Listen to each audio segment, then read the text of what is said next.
Olá, sejam todos muito bem-vindos à Associação Centro Espírita Amor e Instrução.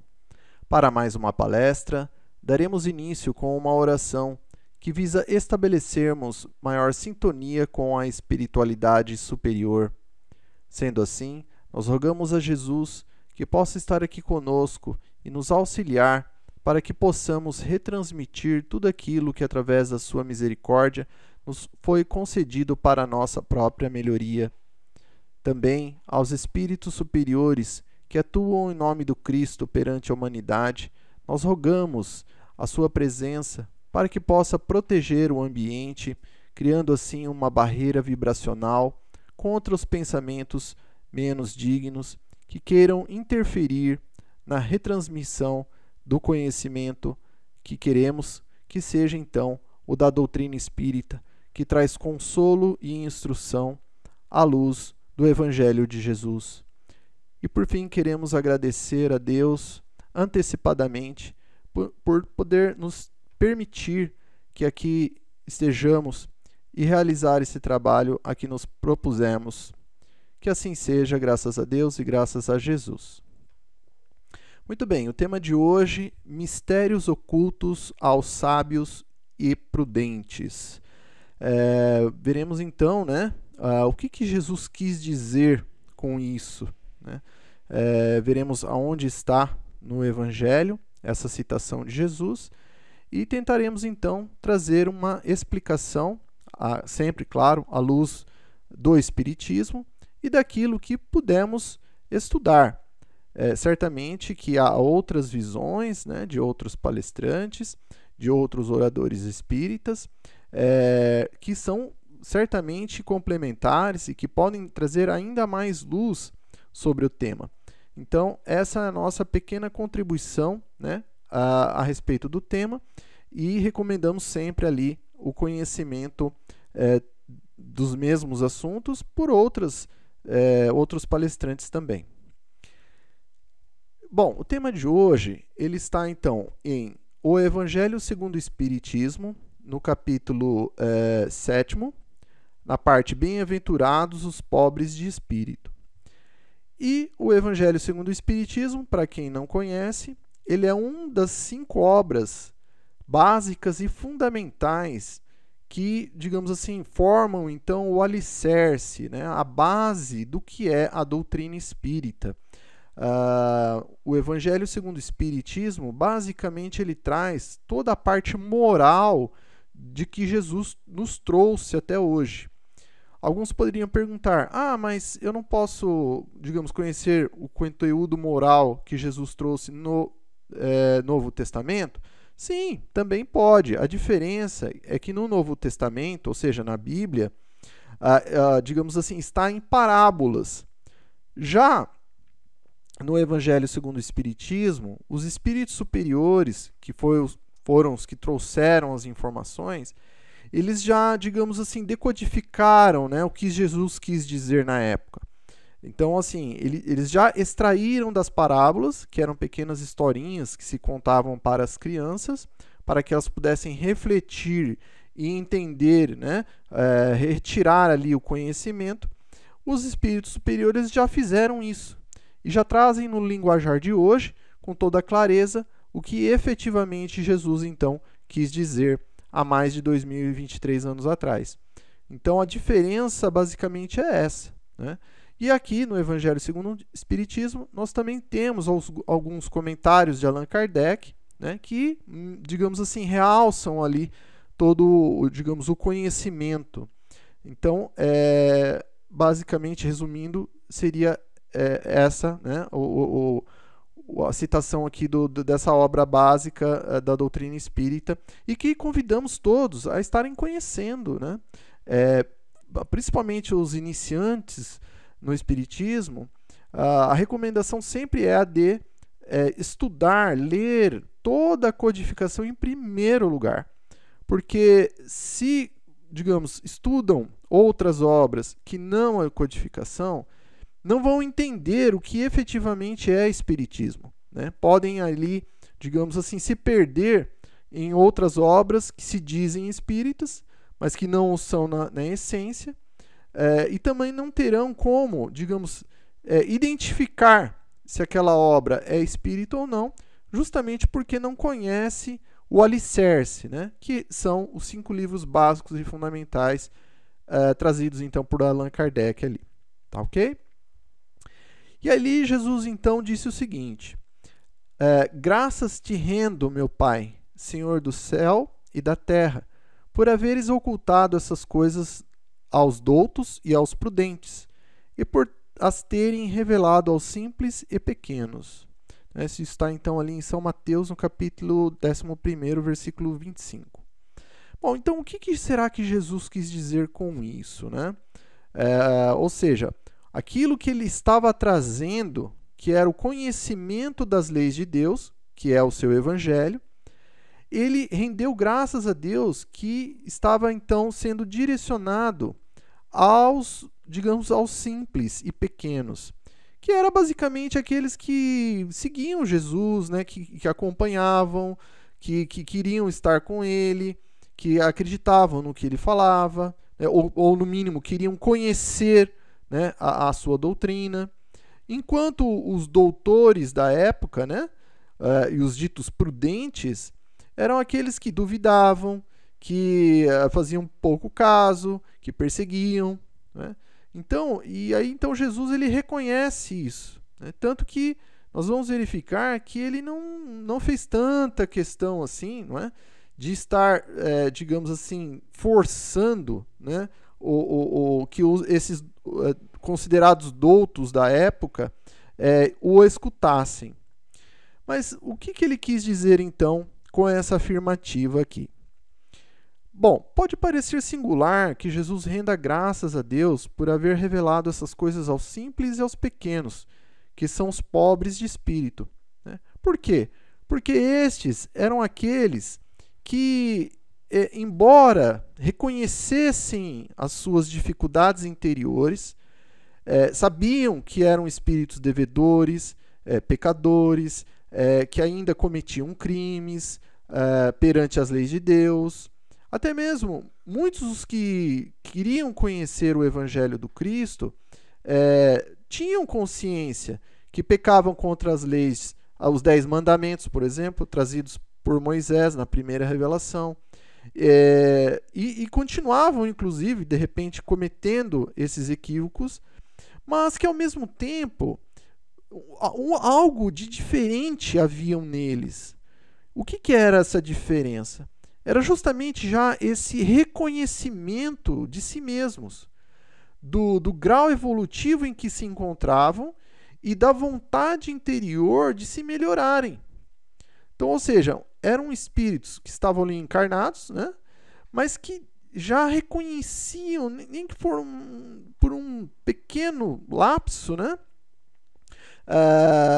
por uma centelha ali interior, reconheciam as suas dificuldades, mas queriam ao mesmo tempo se melhorarem. Então queriam conhecer as leis de Deus justamente para tentar modificar o quadro interior. Então por isso que Jesus dá graças a Deus que aquilo que ele havia de trazer, que era esse conhecimento das leis de Deus amplificado, né, do que estava lá nos 10 mandamentos de Moisés, ele então dá graças a Deus justamente porque há estes que já se encontram, no mínimo, um pouco mais abertos às leis de Deus. Não somente para conhecê-las, mas principalmente para utilizá-las em si mesmos e produzir justamente a transformação moral. O que nós estamos aqui falando basicamente é de reforma íntima, já naquela época. Enquanto os que eram os doutores da época, né, e aqui citaremos, no caso, a casta religiosa, principalmente, que na época também se confundia com o poder político, e por que não até mesmo o poder econômico, que, embora letrados, né, sabiam ler, alguns sabiam escrever, né, que eram, no caso, os escribas, os que copiavam lá os manuscritos.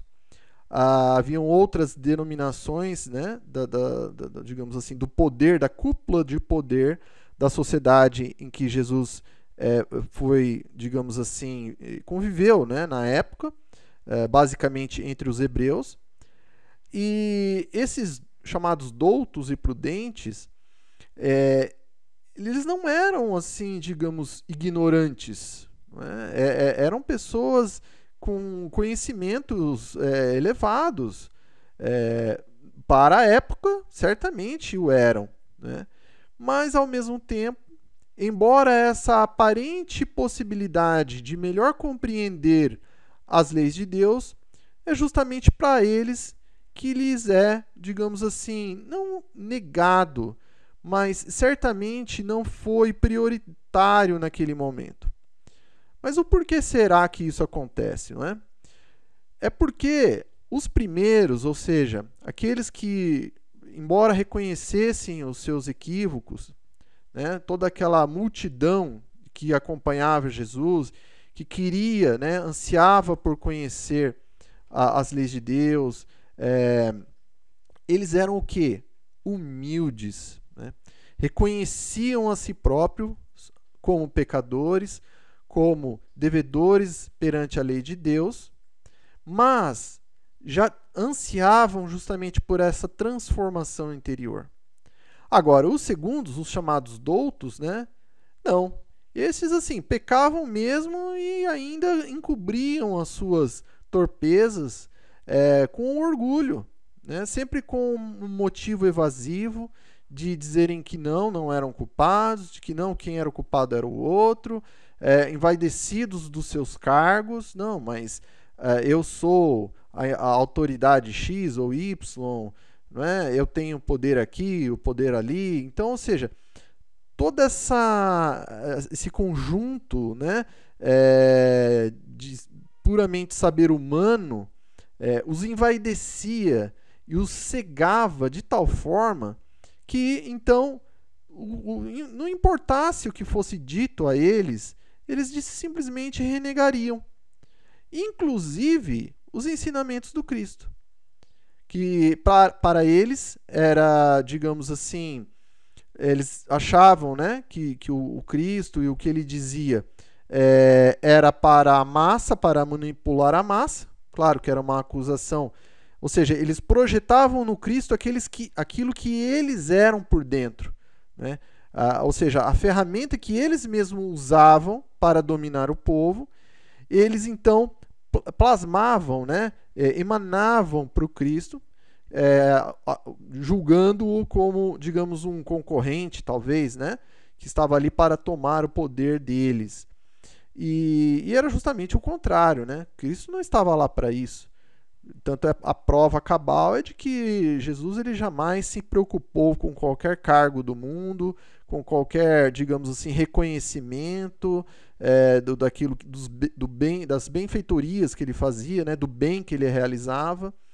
Então, a esses, né, que se encontravam ali fechados nos seus conhecimentos, muitos deles de ordem humana, até mesmo porque o curioso observar aqui da casta religiosa entre os hebreus da época é que eles, digamos assim, tinham de cor e salteado, né, digamos assim, as leis de forma mais humana que Moisés deixou, né, que os profetas trouxeram.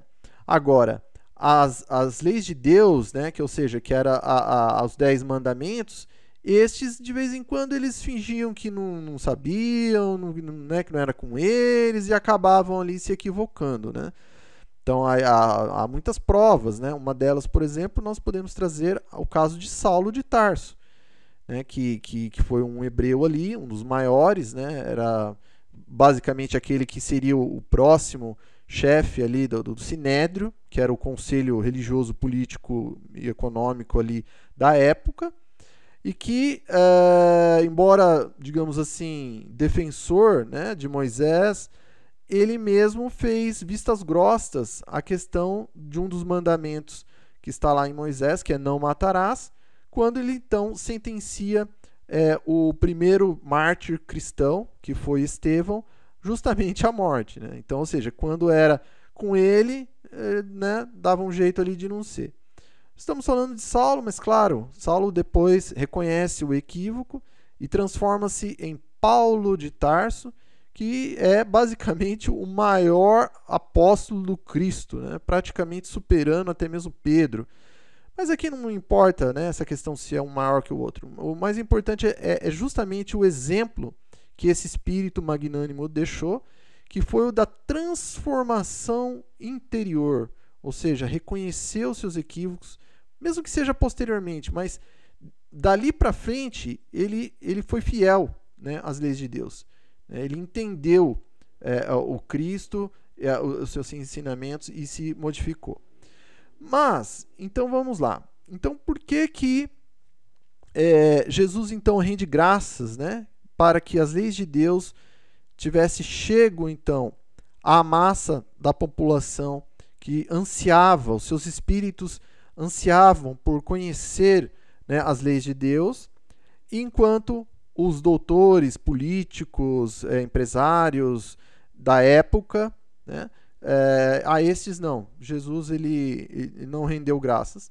Basicamente por isso, né, os ditos prudentes eram, digamos, fechados nos seus conhecimentos de tal forma que não aceitavam qualquer outro pensamento que não fosse os deles. Basicamente isso.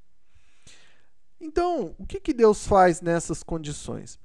Bom, ele não força nenhum de seus filhos e filhas, né, aqui encarnados na Terra, ou até mesmo espíritos na erraticidade, a acreditarem nele, ou acreditarem nas leis de Deus. Não. O que ele faz é o seguinte: bom, se esse meu filho ele não quer evoluir moralmente agora, tudo bem, então vamos deixá-lo evoluir pelo menos intelectualmente, porque já é um preparativo para que no futuro essa intelectualidade possa servir justamente como ponte, né, para ele ou ela, né, se estiver encarnado aqui, evolua, digamos assim, moralmente. Então, por isso que Deus então deixa pesquisas dos segredos da Terra justamente a estes, né, os estudiosos, dito doutos, ou os ditos prudentes, e foi o caso da época, tanto que os integrantes lá do Sinédrio, né, eram justamente aqueles que estudavam línguas, que estudavam sobre as ciências, né, políticas ou econômicas. Então, quais seriam esses segredos da Terra? Basicamente, então, as chamadas ciências positivas. Então, é a engenharia, é a química, é a física, a administração, é a política, né, a biologia. Então, é isso. São as ciências que têm a ver mais com o conhecimento do mundo material. Agora, alguém poderia perguntar, poxa, então quer dizer que, trazendo para hoje, né? Então, não é importante eu aprender nenhuma das ciências positivas? Claro que não. Não é isso que nós queremos dizer de forma alguma, né? Elas são fundamentais também, elas são importantes, melhor dizendo, elas têm a sua relevância, né? Mas o que nós temos que entender, fazer digamos assim, uma separação, né? Deixar claro que, embora o estudo das ciências positivas, e aqui são só alguns exemplos, né? Claro que nós temos muitas outras aqui, das ciências a ver com, né, com o mundo, digamos assim, material, né, a matemática, enfim, e as artes, enfim, muitas outras, mas que elas são acessórias, né? Elas têm uma importância, mas elas não são a essência. É isso que nós queremos trazer aqui, né? Por quê? Né? Então, para que nós venhamos a entender isso, nós vamos fazer então uma espécie assim de um exemplo de abstração para a gente poder compreender. Imaginemos que teremos uma chave, né? E temos ali aquilo que prende a chave, né? Que seria então o chaveiro. Muito bem. O chaveiro, ele tem a sua relevância para a chave? Tem. Por quê? Se nós, digamos, tivermos só a chave, ela é muito mais fácil de se perder, né? Porque ela é menor, é um item pequeno, então fica mais fácil de se perder, né? Com o chaveiro, nós podemos abrir ou fechar uma porta com a chave de uma forma mais fácil, né? De repente ali faz com que a gente consiga pegar de uma forma mais rápida e fácil. Nós podemos guardar também, né, essa chave, se tiver um chaveiro ali, de uma forma mais correta, né, num candelabro ali, algo que a gente possa guardar. Então significa o quê? Que o chaveiro, ele é importante, digamos, para a chave? Né? Mas ele não é essencial ao mesmo tempo, né? Ou seja, se eu não tiver um chaveiro, eu vou continuar abrindo e fechando uma porta sem problema nenhum. Né? Por quê? Porque eu vou estar com a chave ali. Né? Agora, trazendo aqui para o nosso exemplo, né, sobre as ciências positivas e o que nós vamos ver da chave. Bom, as ciências positivas, basicamente, seriam, então, aqui no nosso exemplo de abstração, o chaveiro. Né? Ou seja, tem a sua relevância, tem a sua importância, mas não é essencial. Agora, o que é fundamental é a chave. E a chave é justamente o quê? É o amor, é a caridade. Né? Então, isso, é o amor e a caridade que efetivamente abrem a porta do quê?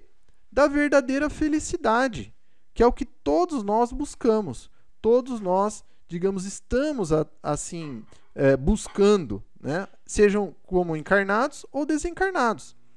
Tanto que a gente vai poder observar, né, que hoje na nossa sociedade há uma preocupação muito grande em nós procurarmos educar os nossos filhos nas melhores faculdades, terminar os estudos e, assim que terminar um estudo, começar outro, enfim, conhecer o máximo, né? Mas só que isso é importante? É relevante. Mas só que nós não podemos, digamos, restringir única e exclusivamente para isso na vida dos nossos filhos e até mesmo de nós próprios.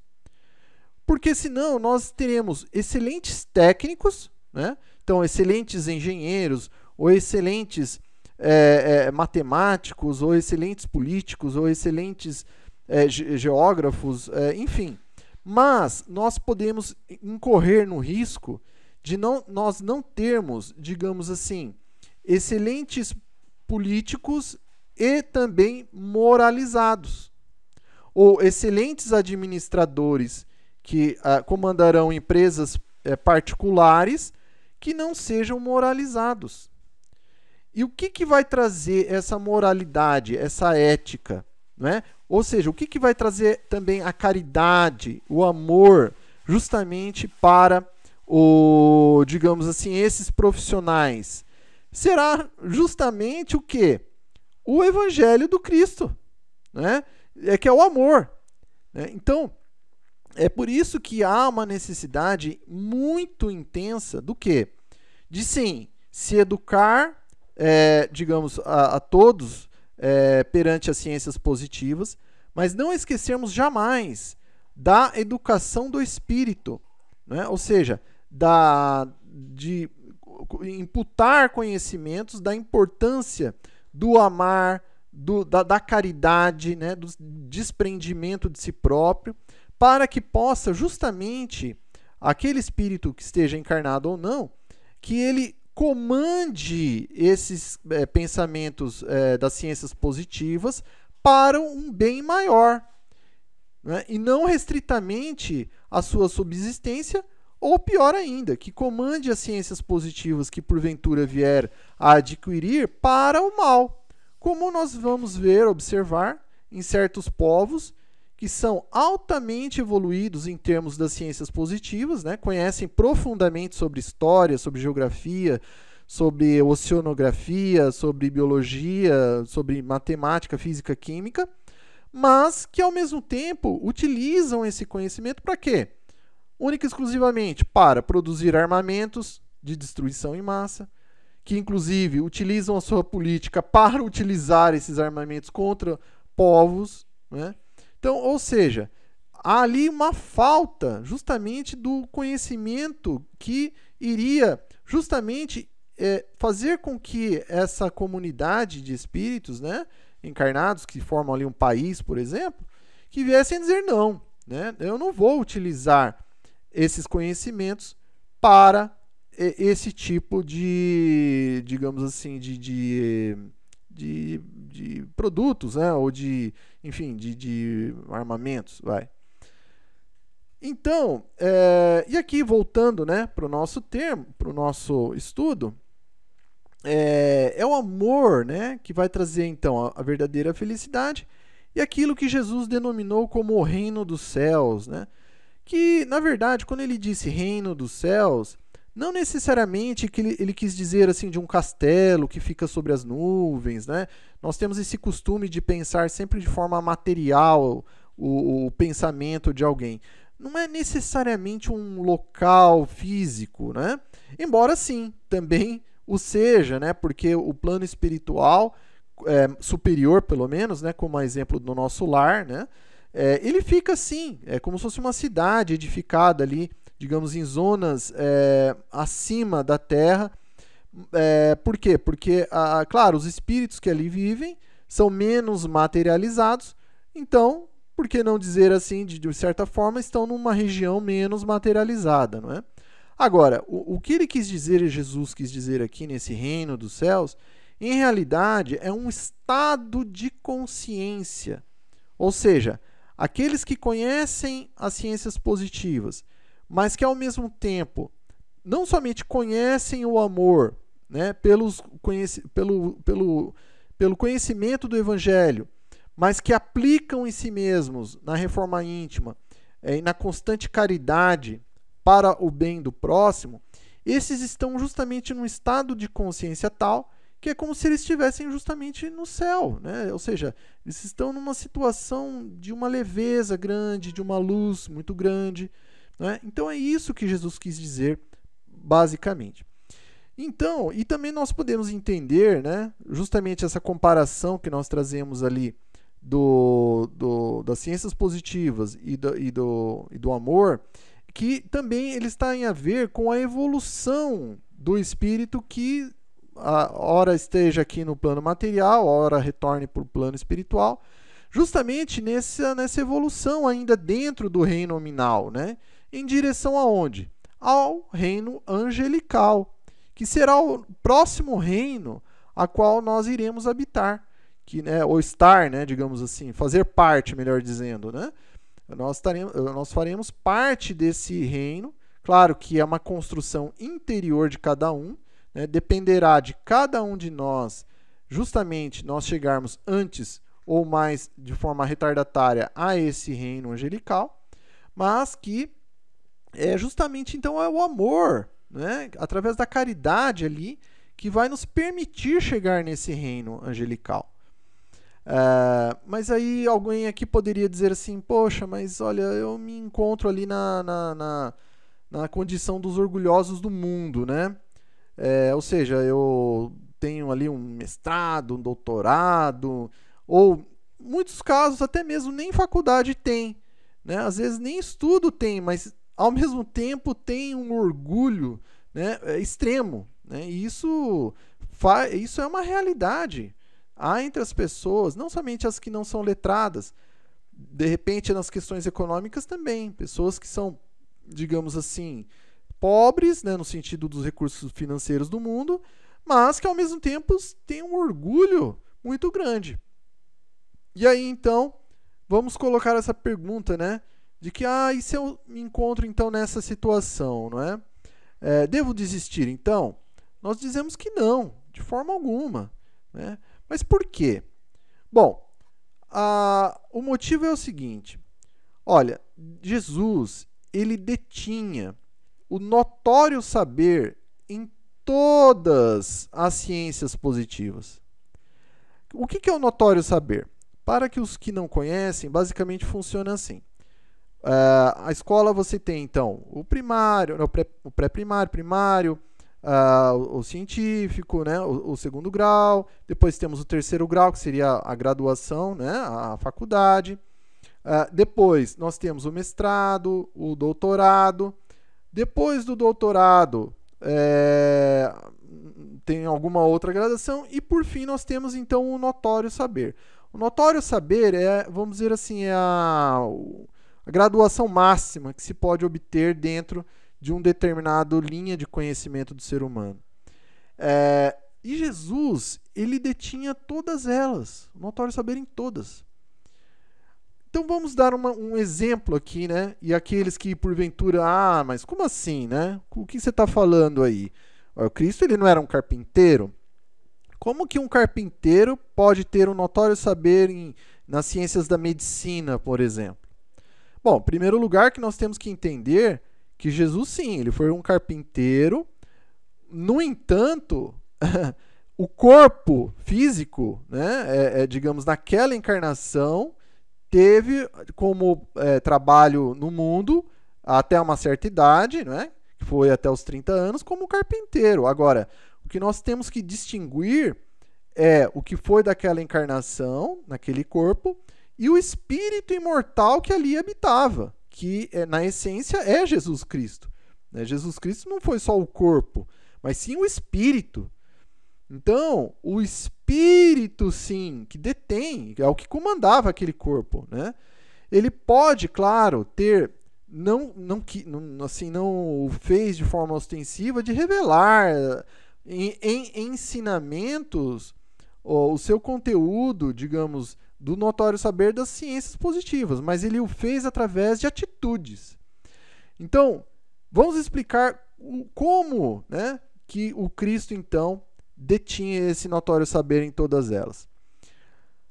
Imaginemos os cálculos matemáticos necessários para poder cocriar com Deus um planeta que foi, inclusive, a Terra. Para aqueles que não sabem, o planeta Terra teve participação, né? Cristo participou na formação física desse planeta. Então, imaginemos os cálculos que se precisa se conhecer para que possa, digamos assim, instituir um globo terrestre. Né? Os cálculos de química, dos elementos, o conhecimento de física necessário para que isso se desse. Então, Jesus, assim, muito antes de ele estar aqui conosco na humanidade terrestre, ele já demonstrava todo esse conhecimento.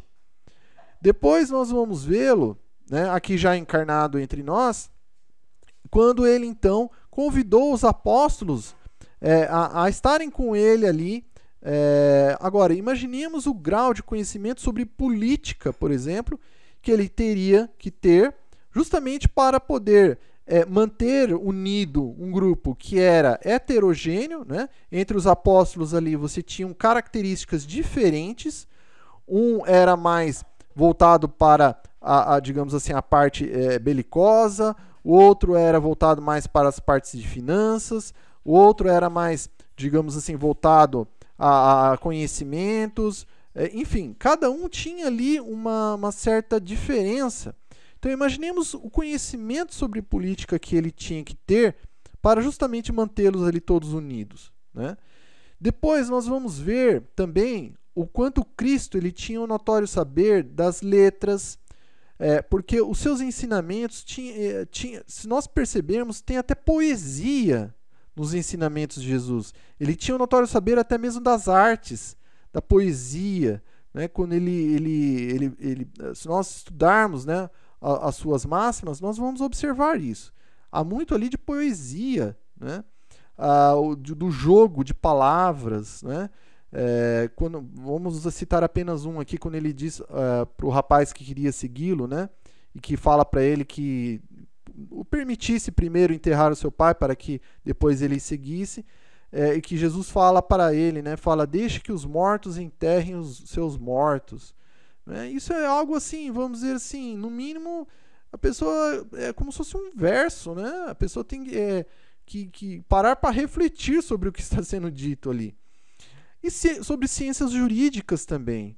Aqui há o exemplo, né, daquela mulher que foi pega em adultério, claro que fizeram isso de propósito, que trouxessem ela para que pudessem acusar Jesus de estar corrompendo as leis dos antigos, né? E que Jesus ali faz uma defesa tanto da mulher adúltera quanto dele próprio ali na situação. Porque dependendo do que ele falasse ali, ele poderia colocar em risco a ele mesmo e aos demais que estavam ali. Então ele fala algo ali, né? Ele traz uma defesa que cala, digamos, a todos os acusadores, se retiram um atrás do outro, ficando somente ela com a mulher. Ele, então, faz um ensinamento a ela, né? Que ele também não a condenava e que ela se fosse, então, e que não pecasse mais. Então, assim, imaginemos o domínio das ciências jurídicas para poder se fazer isso. Não é qualquer um que faz, né? A pessoa tem que pensar muito bem ali, tem que conhecer muito bem das leis para que se pudesse realizar esse intento. Compreensão das ciências químicas, físicas e médicas. Em todas as curas que Jesus efetuava, ora, aquilo não era um curandeirismo, aquilo não era digamos, eu acho que é isso. Não. É claro que ele conhecia sobre os fluidos, como manipulá-los, para que pudesse impregnar ali naqueles corpos físicos, a ponto de restabelecer a saúde. Agora, aonde que ele deveria e qual que é a quantidade de fluido que ele deveria emanar ali para cada caso? Ora, ele só poderia fazer aquilo se ele fosse um conhecedor das ciências médicas, né? Então, nós vamos ver exatamente ali também essa livre docência no Cristo. Mas o que nós queremos dizer é que todo esse conjunto, né, de conhecimentos, que foram alguns exemplos, né, do Cristo, mas o mais importante é que, primeiro, ele não ficava se colocando, se gabando como primeiro, como conhecedor de tudo. Não. Ele, na verdade, ele utilizava esses conhecimentos, aplicando-os com amor, através da caridade a todos os necessitados, a todos aqueles que ele poderia prestar um auxílio. É isso. Basicamente é isso. Não é? Então aqui em Cristo nós vamos ver a comprovação justamente do que nós estávamos falando lá sobre a questão do chaveiro e da chave, né? Que o chaveiro, ele tem a sua relevância? Tem, mas o fundamental é a chave, né? Ou seja, o Cristo conhecia todas as ciências, digamos assim, as ciências positivas, que é o chaveiro, mas utilizava em primeiríssimo lugar esses conhecimentos, né, alinhado à chave do amor, para quem precisa, abrindo as portas da felicidade para muitos, né? E isso é que nós precisamos fazer também. Nós precisamos emular o Cristo justamente nesse tipo de atitude. Até mesmo porque, se nós não o fizermos, nós podemos correr o risco de permitir que o orgulho, a vaidade, né, de se pensar, né, que só porque se conhece um pouco mais que os outros, de se colocar falsamente numa posição superior aos demais, não é? E isso não auxilia em absolutamente nada, não é? Então, conhecer os segredos da Terra, que são as ciências positivas, é importante? Nós temos que dar sempre o justo valor a elas, né? E não se deixar cegar pelo orgulho, né, que este saber pode provocar, colocando-os acima dos outros, né? Então é isso que nós temos que evitar. Ou seja, é o caminho do meio, né? É o caminho do equilíbrio, né? É a mesma coisa, por exemplo, com relação ao dinheiro, com relação ao status no mundo. Ou seja, é aquele equilíbrio, né? Na questão financeira, é eu ter o necessário para uma vida digna. Isso é uma coisa. Agora, eu acumular moeda sobre moeda, mesmo que eu não necessite para bem viver, então aí está a diferença, né? Está um abismo entre um e o outro. Então, nós temos que procurar justamente o caminho do meio, né?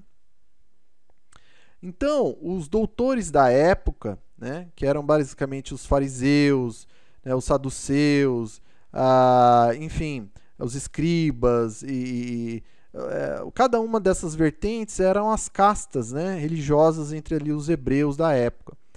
E essa, digamos assim, esse conjunto, né, de encarnados, né, da época, se viesse até eles e falasse, por exemplo, sobre caridade, né, eles achariam aquilo um verdadeiro crime, né?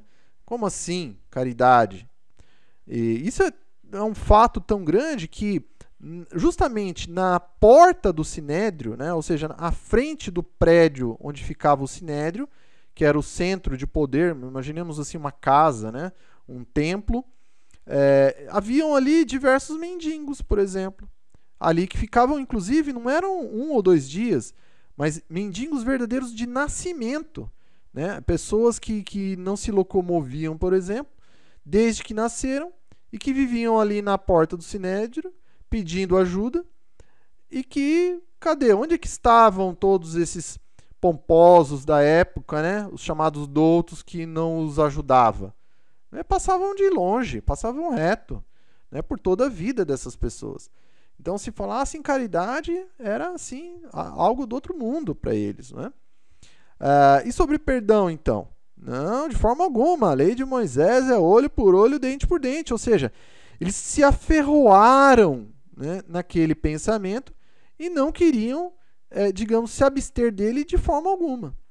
E que, infelizmente, né, em alguns povos, né, digamos assim, continuam ainda, né, digamos, tendo como base justamente esse pensamento de Moisés, que na verdade foi muito mais uma lei civil, né, do que necessariamente uma lei de Deus, né, porque tanto é verdade que não está nos 10 mandamentos.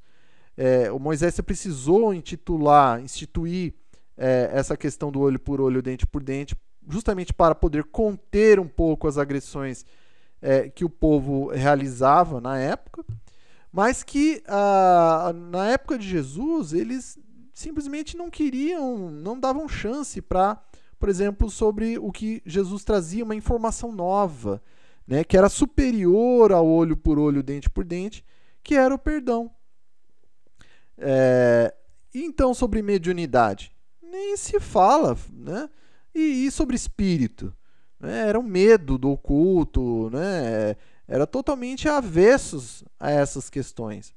Tanto é verdade que o Cristo nem se preocupou, quer dizer, não posso dizer assim que ele nem se preocupou, não é esse o termo, mas o Cristo, pelo menos naquela época, sabia que ele não poderia nem tocar nesse assunto porque a humanidade não estava preparada intelectualmente para receber aquele assunto.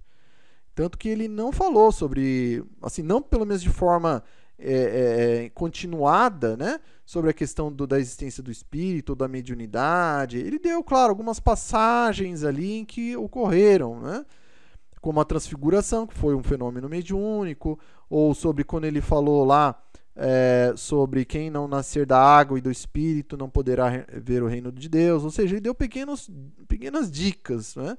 Mas ele não se aprofundou justamente porque nós não estávamos preparados na época. Nós iríamos certamente fazer até mesmo piada disso, né? De chacota, né?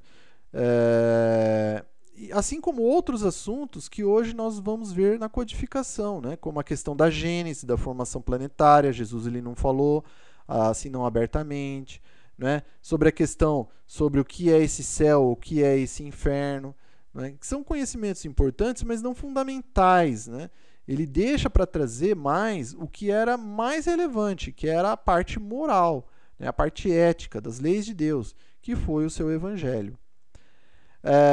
Então, é por isso então que o Cristo ele dá graças, né, que os seus conhecimentos fossem revelados aos simples e os humildes, porque estes eles se prostam perante Deus, né, ou seja, se colocam ali de uma forma aberta a receber um novo conhecimento que os possa iluminar, que os possa tornar melhores, né, seres melhores, que possam se comportar melhor, enfim, que se possam fazer a sua reforma íntima, né?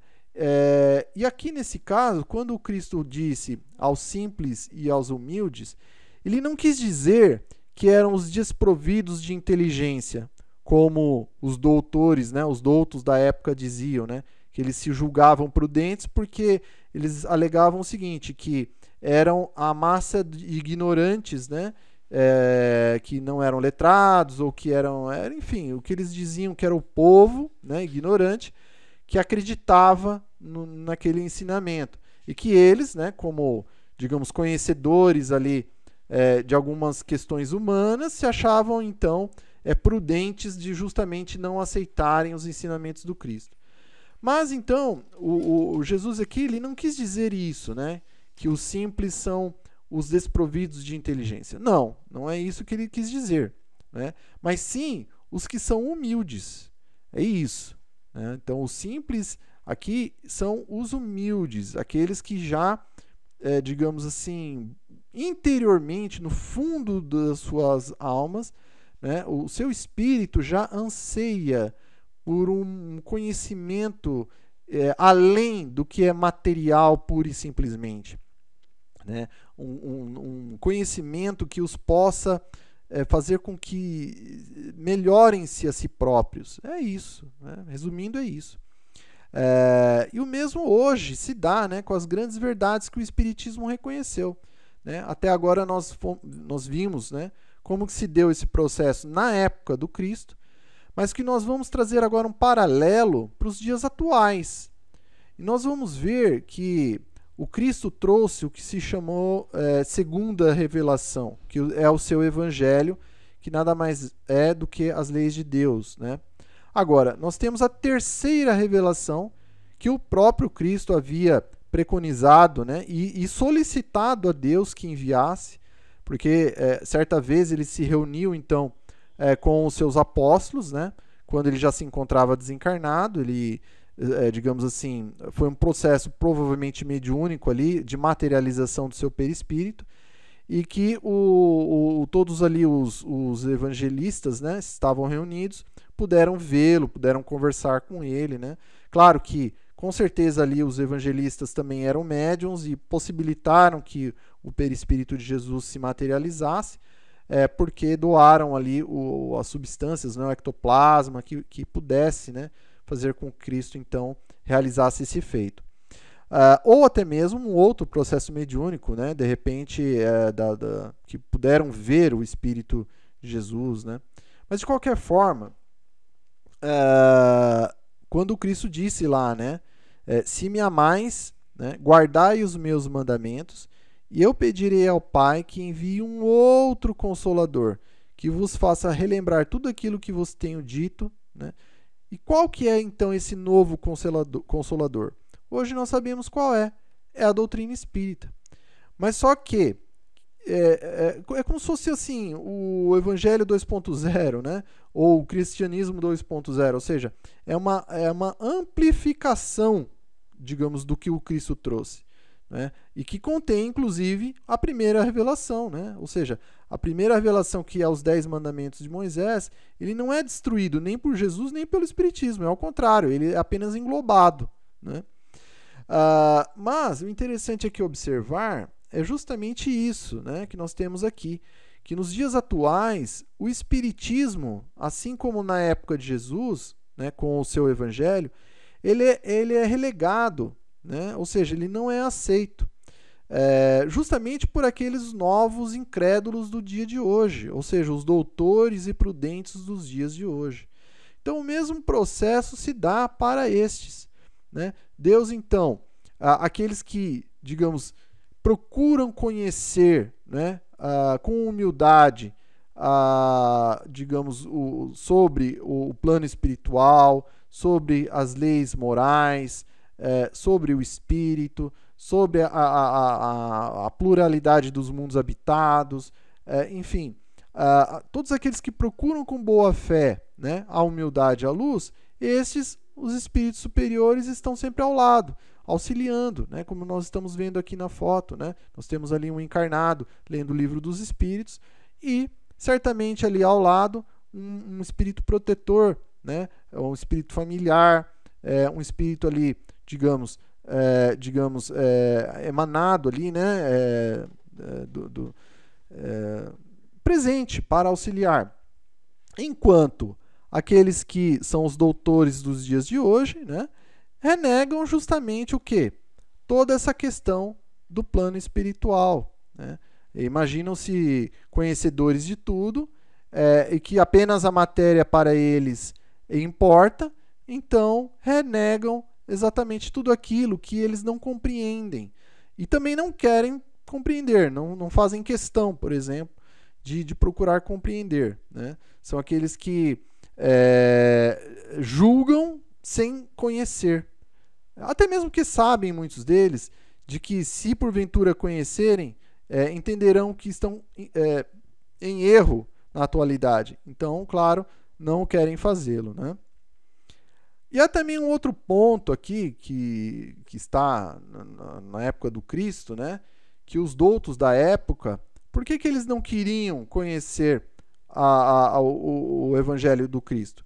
Porque ali colocaria o quê? Que a sua inteligência, que se achavam, digamos, do tamanho do universo, seria rebaixado, né, a ponto de ser o quê? Apenas uma mísera, digamos assim, um mísero filho de Deus, né? Ou seja, os colocariam no seu lugar, né, como uma pequena parte do todo e não como o todo, né? Ou seja, esses doutos da época do Cristo se julgavam muito superiores, né, a ponto de estarem acima de Deus, né, o que é um absurdo. Mas assim o era. Então, eles renegavam justamente o conhecimento que eles sabiam, né, antecipadamente ali, tinham uma espécie de sexto sentido de que se eles não só conhecessem, mas como eles aderissem a esse conhecimento, então o seu orgulho ficaria ferido, né, porque eles saberiam que eles são apenas digamos assim, uma mera pequena parte do todo e não esse todo, e ficariam então ali no seu devido lugar, né? Então por isso que não aceitavam. Por isso eles não têm senão sorrisos de desdém por tudo o que não é do mundo visível e tangível. Era aquilo que nós estávamos falando, né? Digamos, esses que se apegoam na matéria, tudo aquilo que lhe escapa, né, dos sentidos materiais, do tato, da visão, da audição, do olfato, tudo que escapa, né, até mesmo do mundo material, no seu sentido, digamos assim, da administração, da política, ou dos negócios, né, que há digamos assim, mais voltado para as questões materiais, eles simplesmente, além de não entenderem, não têm desdém, né, para todo e qualquer conhecimento que venha sobre isso, né? Então, o que acontece nesses casos? Deus, como ele é soberanamente justo e bom, ele não força os seus filhos a aceitarem, né, a realidade, a compreenderem a realidade. Não, né? Deus, então, ele não quer abrir à força os olhos desses que se encontram nessa situação, né?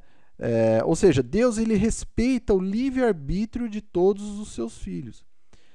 Mas, poxa, mas não existe uma lei universal também, que é a lei da evolução? Então, como é que Deus, se ele não força, né, aos filhos evoluírem, ao mesmo tempo ele instituiu a lei da evolução? Simples, né? Ele espera vencer a incredulidade, e Deus, ele emprega os meios mais convenientes conforme os indivíduos. O que significa isso? Basicamente, para cada um de nós, existe uma espécie de uma brecha ali, né? Mesmo que nós estejamos com uma carapaça dura, rígida, de orgulho, de vaidade, de egoísmo, né, que praticamente nos cela, né, a evolução, né, a nós nos melhorarmos em termos moral e intelectualmente, através do amor, né? Deus, ele sabe exatamente aonde, né, aquela pequena brecha que existe ali, que muitas vezes é o quê? é uma companhia diferente que surge na nossa vida, né? Há muitos casos, por exemplo, de pessoas que estavam numa vida de crimes e que de repente conheceu uma pessoa, né, um amor da vida, e que essa pessoa tinha já um conhecimento cristão, né, uma vivência cristã, de uma forma tal que tocou aquele espírito, né, que estava encarnado, de tal forma que simplesmente modificou, né, alterou ali, se esforçou por se melhorar e se melhorou, né? Então é uma companhia, às vezes a própria dúvida, né, também, ou às vezes é aquela oração que é feita e vem a ajuda, né?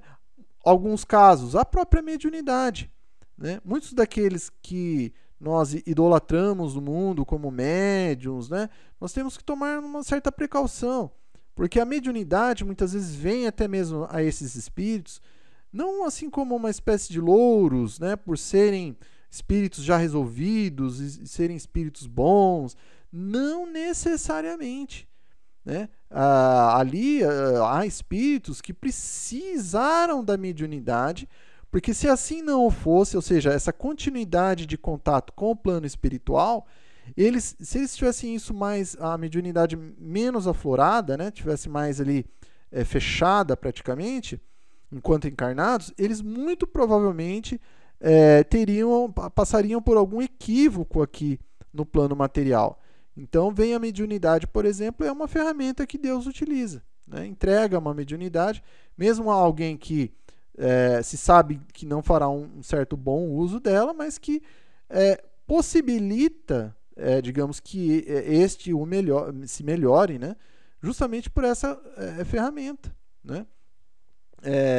E há muitas outras ferramentas aqui, né? Aqui nós citamos apenas algumas delas, que Deus ele tem essas ferramentas justamente, então, para fazer com que o espírito avance, né? Progrida rumo ao reino angelical, que nós citamos agora há pouco. E Deus, né? Aqui nós temos aqui o Criador, né, e as suas criaturas, e imaginemos o último desses servidores que porventura fosse querer exigir alguma coisa de Deus, né? Então, isso aqui a gente mostra até ali do tamaninho, né, da exigência que alguns de nós fazemos, mas que Deus simplesmente não é assim que funciona, né? Deus ele impõe as condições e não aceita as que lhe queiram impor. É claro, ele é o Criador, né? É único e onipotente, não existe outro, né? Então é assim que funciona, é simples assim, não é? Mas ao mesmo tempo, Deus então ele escuta bondoso os que ele se dirigem humildemente, e não os que se julgam mais do que ele. Então, novamente, é a questão da humildade, né?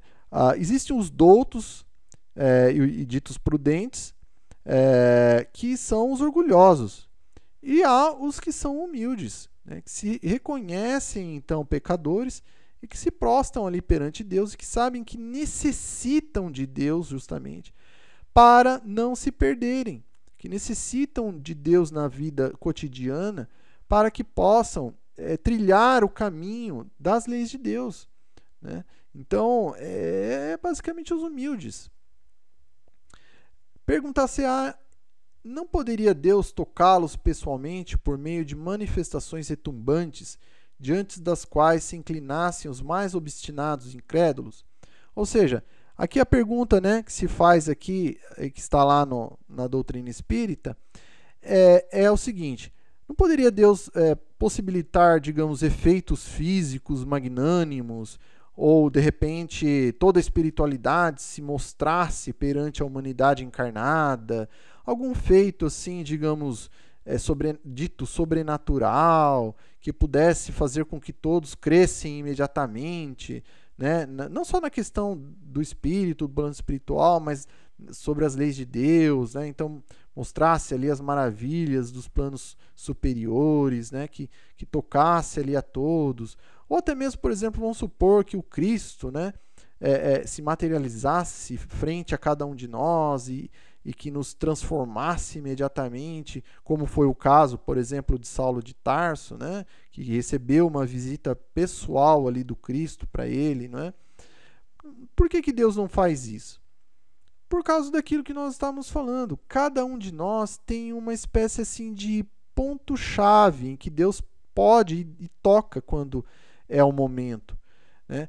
No caso de Saulo de Tarso, foi exatamente o momento aquele que ele precisava, né? Faltava justamente aquela pequena parte para que ele então se entendesse o que estava acontecendo com ele, né? E ele se transformasse. Possivelmente, por exemplo, o próprio Cristo em pessoa pudesse surgir na nossa frente, né, nos dissesse alguma coisa, enfim, fizesse até um passe, por exemplo, em nós, e ainda assim pode ser que nós não nos transformássemos moralmente, por exemplo. Isso pode e aconteceu. Tanto é verdade que espíritos que andaram com Jesus na época não se melhoraram, não tanto quanto, né, outros que aproveitaram o momento, aproveitaram aquele ensejo. E provando que cada um de nós é uma individualidade totalmente distinta e que Deus respeita o livre-arbítrio de cada um, não é? Mas então, voltamos aqui à pergunta, né? Deus não poderia tocar pessoalmente cada um, né? E digamos assim, meio que desse um empurrão ali para que todos passassem de ser de doutos e prudentes para humildes? Deus poderia? Sim, poderia, como nós vimos ali, né? Então ele não aceita a exigência dos seus filhos, ele simplesmente impõe as suas condições e ponto, ele é Deus. Claro que ele não faz isso com desamor, né? Ele faz isso com amor. Agora, ele poderia fazer? Poderia, né? Mas ele assim não o faz. Até mesmo porque ele já instituiu as leis do universo, que é a lei do amor, enfim, muitas outras leis, leis de ação e reação, nós vamos ver outras leis. Mas, então, o Deus, o que acontece? Quantos de nós, né, que poderia dizer assim, mesmo que eu visse um espírito na minha frente, eu não acreditaria porque sei que é impossível. Ou seja, aquele espírito ou aquela pessoa, né, que é um espírito encarnado, que está na condição de um encarnado, ele já tem fechado o seu pensamento. Ele é como aqueles doutos lá da época do Cristo, ou seja, já fecharam o seu entendimento, o seu pensamento está recluso de uma certa forma, que então é como se fosse, né, essas pessoas que se encontram na fotografia aí, da apresentação, ou seja, como se estivessem vendadas, né? Elas não enxergam. Então, esse orgulho, né, de se julgar acima de Deus é como se fosse uma catarata, ou seja, um problema de visão que lhes tolda a visão, ou seja, que retira a visão, que faz com que elas não enxerguem a realidade, né? É como se fosse nessa situação aqui, olha, né? É que se encontrassem na escuridão, né, total. E aí, como é que Deus faz então com esses de seus filhos que se encontram nessa escuridão do pensamento, né, da questão moral, ética? Como é que ele faz para fazer os seus filhos melhorarem? Bom, ele usa o quê? Justamente esses próprios filhos, né? Ou seja, depois de um longo tempo nessa escuridão de si mesmos, que esses espíritos, em certo momento, eles já não suportam mais digamos assim, a condição interior, né, em que se encontram. E, vencidos então pelos tormentos da incredulidade, eles velam de si mesmos lançar-se-lhes nos braços e pedir-lhes perdão, quais filhos pródigos. Então, ou seja, há um certo momento em que esses espíritos, já cansados do orgulho, da vaidade, do egoísmo, da incredulidade, chegam a um ponto que eles já não suportam mais. E aí, então, se entregam simplesmente nas mãos de Deus, né? E passam, então, de uma condição para outra, ou seja, passam, então, a se tornar mais humildes, né?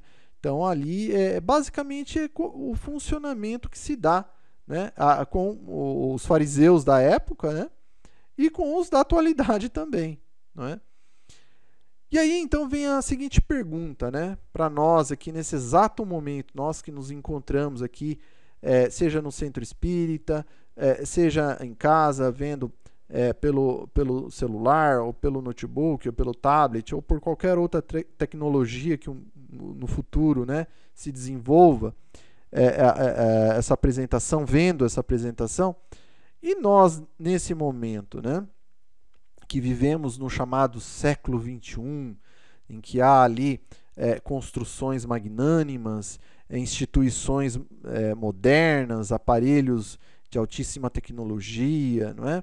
Tantas benfeitorias materiais que o conhecimento humano proporcionou, oriundo do conhecimento das ciências positivas, né? Nós que vivemos nesse momento, ainda existem os sábios e os prudentes, né? Os doutos e os prudentes. Será que nós não nos encontramos em uma dessas duas situações? Nós vamos ver que sim, né? Que sim, existem os sábios e os prudentes, ou os doutos e prudentes, né? Nós podemos ver, por exemplo, não em todo o segmento, mas em parte, né?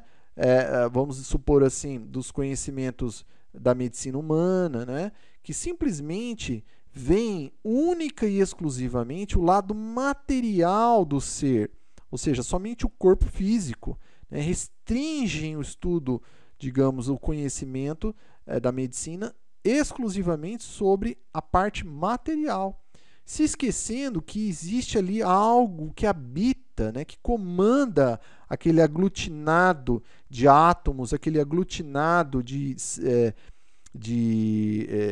moléculas que formam tecidos, que formam células, que formam órgãos e, por fim, o corpo inteiro, né?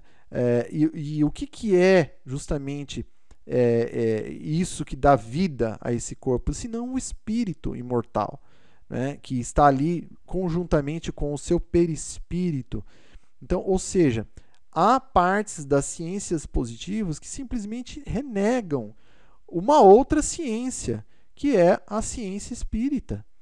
Então, nós vamos ver que sim, ainda hoje existe justamente os ditos doutos e prudentes, né? Se julgam prudentes por não crerem, né? Por não darem, no mínimo, um estudo sobre essa questão que é apresentada, que é a questão do espiritismo, por exemplo, que poderia trazer luz sobre muitas dificuldades encontradas justamente para a solução de algumas doenças, né, que a medicina não consegue achar solução, por exemplo, né? E aqueles empresários, políticos, né, aqueles que se julgam assim superiores a Deus porque construíram arranha-céus ou grandes cidades, ou que comandam países, continentes, ou até mesmo o globo inteiro, aqueles que se colocam acima de Deus, né, ou equiparados a Ele, né, se esquecendo justamente que renegam o conhecimento do Cristo presente muitas vezes no Espiritismo, porque novamente os colocariam no seu lugar, assim como os doutores da época do Cristo. Há também hoje esses doutos, né, que se julgam ali, que julgam superiores, e que o conhecimento das leis de Deus os colocariam no seu lugar, né? Ou seja, como pequeninos que são, né? Que nós todos o somos, né? Que somos apenas filhos de Deus e não a Ele como si próprio, né? E quantos daqueles doutores, né, em filosofia, em história, enfim, muitas outras ciências positivas que riem simplesmente de tudo aquilo que vem de Deus, né? A questão dos fenômenos mediúnicos, né, são simplesmente, novamente, aqueles que se dizem prudentes, de não crerem em conhecimentos que a população tem aderido, que tem, digamos, estudado até mesmo, por se acharem muito autossuficientes do conhecimento mundano que conseguiram digamos assim, abstrair até o momento, né? Então, justamente, novamente, é uma cópia, né, do que aconteceu há alguns milênios atrás com o Cristo. Hoje, nós temos ainda a continuação dessa questão, né? Então, novamente, o que acontece? Deus permanece, né? Ou seja, Deus ele ainda continua entregando, então, para esses que são os ditos novos, doutos e prudentes do mundo, justamente os conhecimentos dos segredos da terra. Ou seja, é uma continuidade. Então, serão aqueles que se preocuparão muito mais com os conhecimentos do mundo material, né? Ou seja, de tudo que está muito mais ligada à questão da conservação do corpo, do planeta, no seu sentido material, né? Não que isso, novamente, não que isso seja ruim, né? Nós até mesmo necessitamos de um trabalho para ganharmos a nossa subsistência no plano material, então ele é necessário, né? Então nós devemos sim buscar as ciências positivas, estudá-las, compreendê-las, mas utilizá-las não única e exclusivamente no sustento do próprio corpo físico, mas sim utilizá-las fundamentalmente na promoção do bem-estar geral, né? E que ali se inclui até mesmo a caridade, porque muitas vezes não se obterá uma remuneração por ela, né? Ou seja, aquilo que exceder do nosso sustento é o que nós podemos contribuir de forma voluntária ao progresso coletivo, né? Principalmente dos nossos irmãos e irmãs que mais necessitam e que não têm como pagar, que até mesmo não devem, né? Porque dai de graça o que de graça recebestes.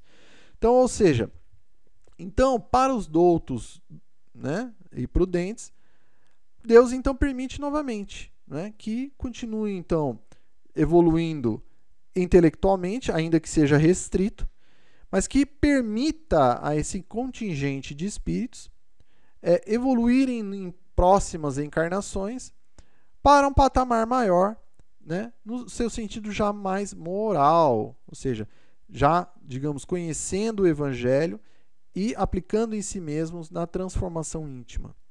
Então você vê que nada na existência se perde, né? Nada. Até mesmo aquilo que nós julgamos como, poxa, né, é muito menos do que, por exemplo, o amor. Sim, mas ainda assim é algo, ou seja, é algo que se aproveita, é algo que é útil, né? É uma melhoria. E, novamente, a estes, né, a visão digamos, da realidade, né, do plano espiritual, da vida tal qual ela vai ser como aqueles doutos e prudentes da época do Cristo, né? Vai ser o quê? Escura, né, limitada. E aí, então, a questão que sugerimos queremos deixar a escuridão de nós mesmos?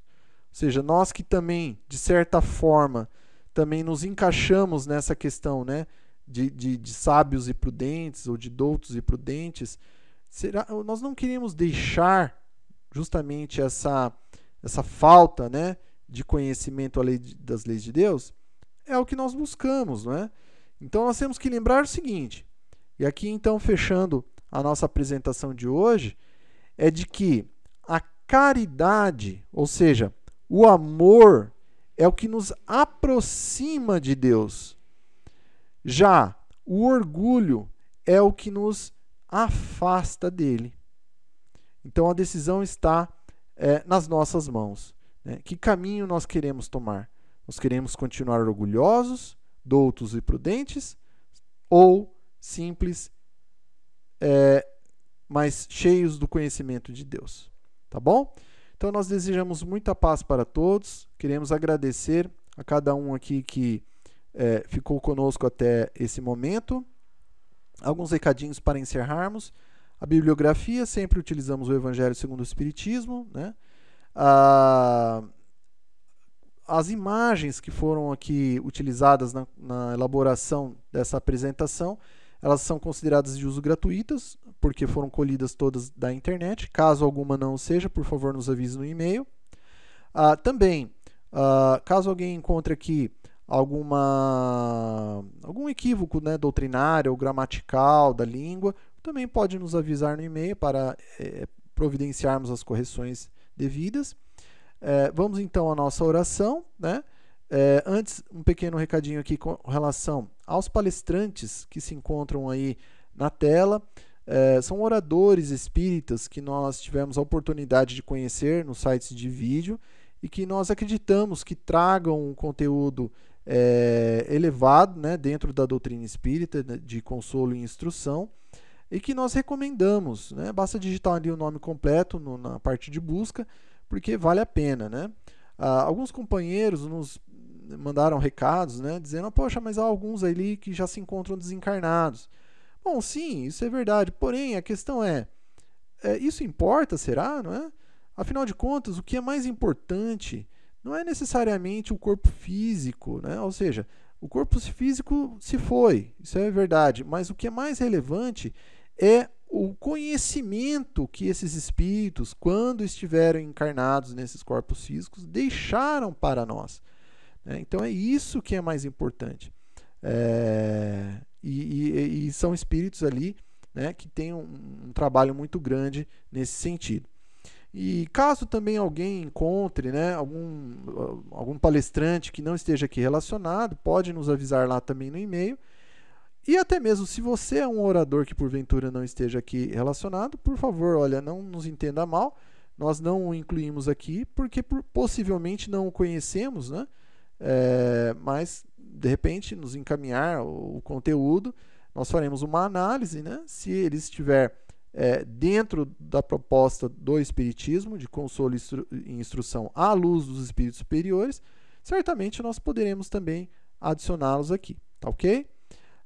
Então vamos fazer a oração. Nós convidamos a todos a estarmos reunidos em pensamento e em sentimento para que possamos realizar uma vibração em prol de todos os nossos irmãos e irmãs que se encontram, estejam onde estiverem no planeta Terra, estejam na condição que estiverem, seja social, econômica, seja, enfim, material ou não,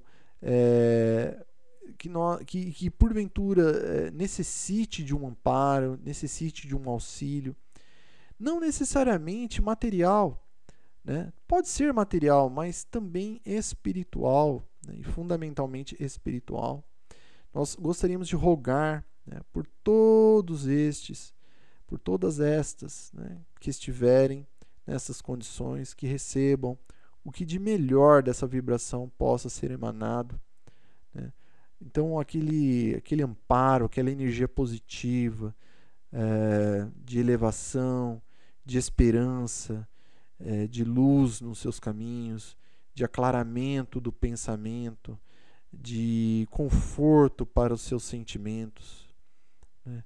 E como que para Deus nada é impossível, nós então agradecemos antecipadamente, porque embora nossa vibração, essa nossa oração esteja partindo, claro, de corações e mentes que ainda necessitam de muito tempo para se melhorarem moral e intelectualmente, ao mesmo tempo nós acreditamos que Deus é mais.